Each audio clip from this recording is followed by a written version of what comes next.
Okay, I want to go over some of the perspective tool in Illustrator. So the recent versions of Illustrator allow you to create 1, 2, and 3-point linear perspective really easily. So they've built in some really nice tools to do that. To start off with, what I want to create with this is sort of like a cityscape, or a scene down a city street. So I've simply created a building, and it's just a simple rectangle. So I'm going to lighten this up a little bit, change my color palette to hue, saturation, and brightness, lighten this up a little bit, get a bit more of a red tan brick color, lighten up the gray as well. Okay, I think that looks pretty nice. So I'm going to make a series of these buildings. Let's make this one a long one. Everybody in a building needs a door, so let's give it a door and some windows.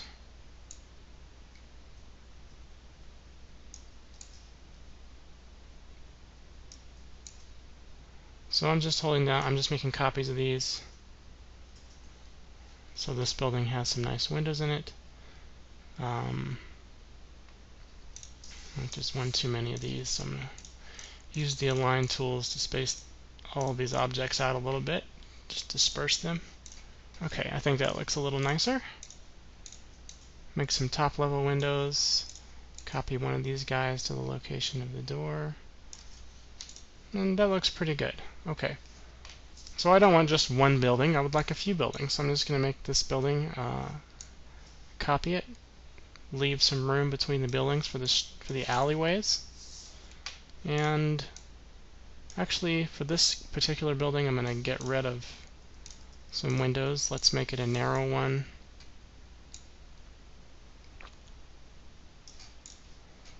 And then I'll make another long one on the other side of that one, like so. So we've got essentially a city block with 3 buildings. Let's make the windows all a little darker. Just going to select everything, deselect the buildings, deselect the doors, change down the brightness of those so the windows look a little darker than the rest of the buildings. Okay, I think that's looking good. And let's change up some of the colors as well. Let's make this more of like a blue-gray color. And let's make this one a little, maybe a greenish gray. And maybe I will turn down the saturation on this one as well. So we've got some pretty generic looking buildings. So what I want to do now is arrange these using the perspective grid so that it appears that they're disappearing in space. And the way that I can do that is to use the perspective tool. So you'll notice there's a perspective tool right here, and if you just click that, what you wind up with is a simple 2-point perspective. Let me just zoom into that. Now you do have options under View, Perspective Grid, and you can change this from 1 point. Let's just do it, see what it looks like. So now you've got 1 point linear perspective where everything is vanishing to a single point in space, and then you also have 2 point where everything is vanishing to 2 different points in space, and you also have 3 point. I don't think I activated it. Okay, it's 3 point. So this is more like looking down from a building or looking up at a building. And you can change the location of all of these points. So I can make this looking up at a building just as easily, just by grabbing some of these points around and editing them. Okay. So for this particular exercise, I'm going to work with the 2-point perspective, and I want it to be, I want to have a view of one side of the street pretty clearly with the edges sort of disappearing. Like right now we're looking straight on at the corner supposed to be like right at the corner of the building. So it's important to set your grid up in the beginning before you start putting buildings on the grid, or whatever you're going to put on the grid. It's important to set them up in the beginning so that they're the way you want them to look. I'm just going to drag this guy over holding shift, so it's going to be a tight view down the street on that side. And I'm going to pull this one out holding shift so that it's a long, sort of drawn out view of the city. And you can move the entire grid by just clicking and dragging right here.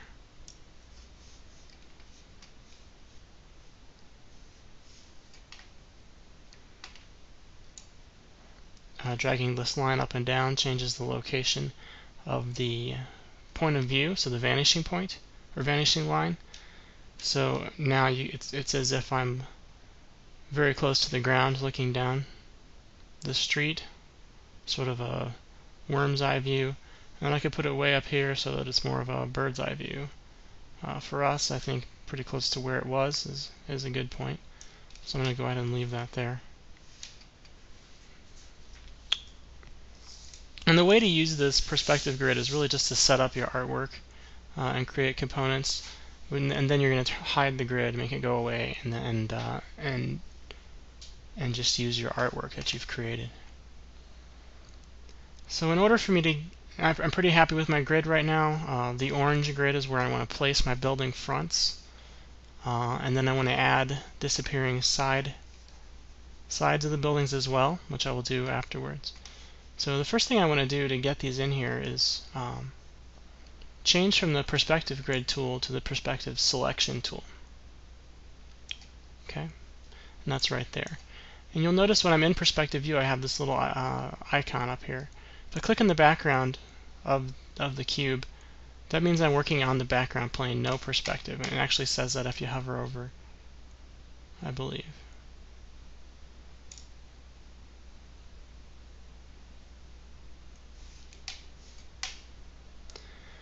So this is the right plane, and now I'm selecting the left plane. They're also color-coded on here. The bottom plane is green. In order to put anything on a plane, you need to first activate that plane, and that's what I've just done. And after activating that plane, I can now select all of my buildings by just marqueing over them. I'm going to go ahead and group that. And then I'm going to copy it and paste. Now because I have my perspective tool activated, the instant I click on this, it's going to immediately put it onto that plane. So you can see right now I've got these blue lines, and I can put this anywhere in space on that perspective plane that I would like. And it's going to line up with that grid. So I'm just going to line my building up with the edge of this orange grid. And voila, you can see that the buildings are now seated properly on that plane. I want to now turn on my smart guides. It's Command U or View Smart Guides. Command U turns it off and on, and that'll allow me to now snap to my image. So what I want to do from this point on is to add in the sides of the buildings, and so I'm just going to simply use the rectangle tool. But the first thing I want to do is to make sure I select this plane. If I were to use my rectangle tool and say, okay, well I want to now draw on the side plane, well I'm still on this front plane, so it's going to draw that rectangle in perspective with the current building plane. So I need to make sure I use my perspective tool and either option click over here or activate by clicking just left mouse button clicking on this plane view. Now that that's activated and I've got Smart Guides selected, I can click and drag a rectangle out, and it's snapping to the grid lines and snapping to my existing drawing. So now I've added a nice edge to that building. And let's go ahead, I'm going to also draw that little top cement wedge, or that top portion of the building. Put that on there. It's not the correct color right now, but that's fine. I can deal with that a little bit later. So let's go ahead and do the same thing here. I'm going to make this one go back and disappear behind the building so that it's not seen in our view. First I need to do the side of the building so that it's in stacking order. Okay, so I've got the side of the building, and now I'm going to do that rectangle. Same thing here, side of the building. Oops. Side of the building, and then that rectangle. And we will make sure that these planes are back behind the others in just a moment.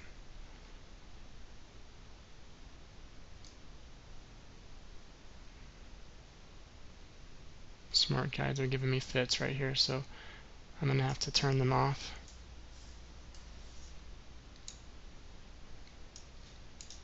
So all of your tools work the same way that they were before. It's just now that they're drawing in this perspective view. So I'm going to select all of these rectangles that I've created, and I'm going to move them to the back layer of this drawing. And I'm going to do that by holding Command Shift and then the left brackets. And that's also, you can go to Object, Arrange, Send to Back.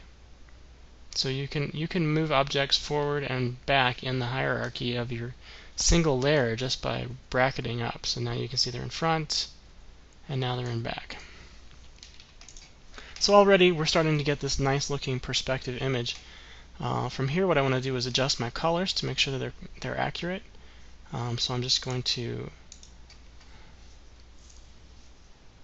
eyedropper this. Select, holding down Command to click on the object, and then I get my eyedropper back. Hold down Command, select on the object, hold down Command, select on the object, Command, click, select my building, Command, click, eyedropper my gray. And just to make this a little bit more convincing, I want to darken up the sides, so I'm going to use the brightness setting just to bring those down. Do the same thing with the colors. Colors we'll have to do one at a time, so this can just be eyeballed. I just want to add a little shadow in the alleyway to make this a little bit more believable. And same thing here.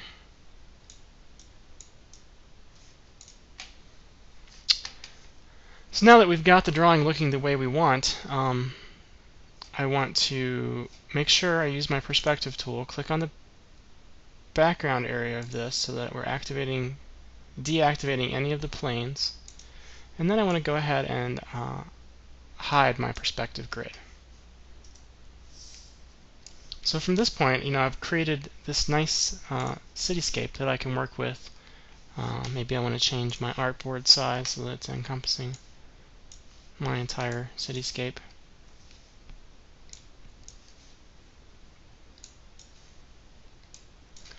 But I always like to keep my copy of my buildings up here just in case I want to redo this or change it for any reason. But now that I'm done with them, I'll go ahead and delete them, and you can see we've got a pretty nice, believable perspective of a city street.